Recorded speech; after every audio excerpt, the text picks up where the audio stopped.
ETV Andhra Pradesh ఈనాడు స్ఫూర్తితో రాష్ట్రంలో మొక్కల పెంపకం ఉద్యమ రీతిలో సాగుతోంది. పచ్చదనం పెంపొందించడం, పర్యావరణం పరిరక్షణ కోసం జనం సైన్యంలా ముందుకు వస్తున్నారు. ఊరూరా మొక్కలు నాటి చెట్ల ప్రాధాన్యతను వివరిస్తున్నారు.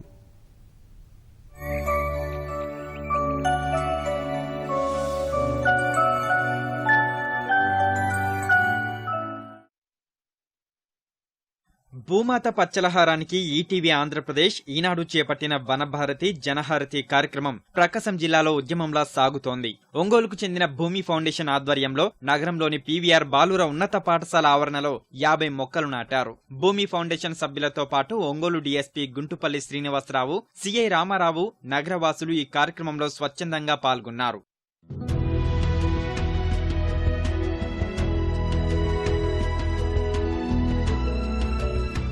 కడప జిల్లా టేకుటూరులోని శ్రీ చైతన్య పాఠశాలలో వనభారతి జనహారతి కార్యక్రమంలో భాగంగా విద్యార్థులు 100 మొక్కలు నాటారు. అనంతరం విద్యార్థులందరూ పచ్చదనం, పర్యావరణ పరిరక్షణపై అవగాహన కల్పిస్తూ ర్యాలీ నిర్వహించారు. పాఠశాల ప్రధానోపాధ్యాయుడు శివకుమార్, కరస్పాండెంట్ గురుస్వామి ఈ కార్యక్రమంలో పాల్గొన్నారు. కృష్ణా జిల్లా వత్సవాయి మండలం లింగాల, గంగెల్లి, పోచవరం గ్రామాల్లో ఎమ్మెల్సీ టీడీ జనార్దన్ ఆధ్వర్యంలో మొక్కలు నాటే కార్యక్రమం జరిగింది. ఇందులో స్థానికులు ఉత్సాహంగా పాల్గొని మొక్కలు పాతారు. పర్యావరణ పరిరక్షణ కోసం మొక్కల పెంపకానికి ప్రతి ఒక్కరూ ముందుకు రావాలని ఎమ్మెల్సీ పిలుపునిచ్చారు.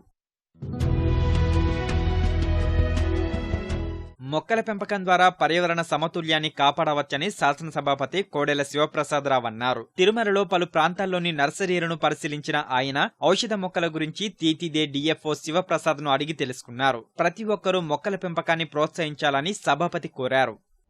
రాష్ట్రంలో 33% పచ్చదనాల చెట్లు ఉండాలి, 23% తగ్గిపోయింది.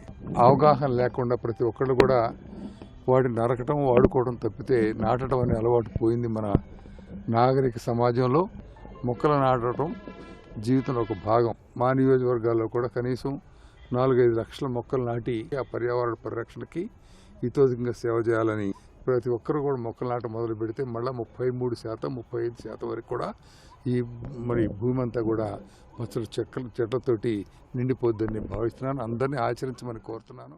మొక్కల ప్రాధాన్యత అనే అంశంపై విశాఖ జిల్లా నర్సీపట్నం ఆర్డీ కార్యాలయంలో అటవీశాఖ అధికారులు విద్యార్థులకు వ్యాసరచన, చిత్రలేఖన పోటీలు నిర్వహించారు.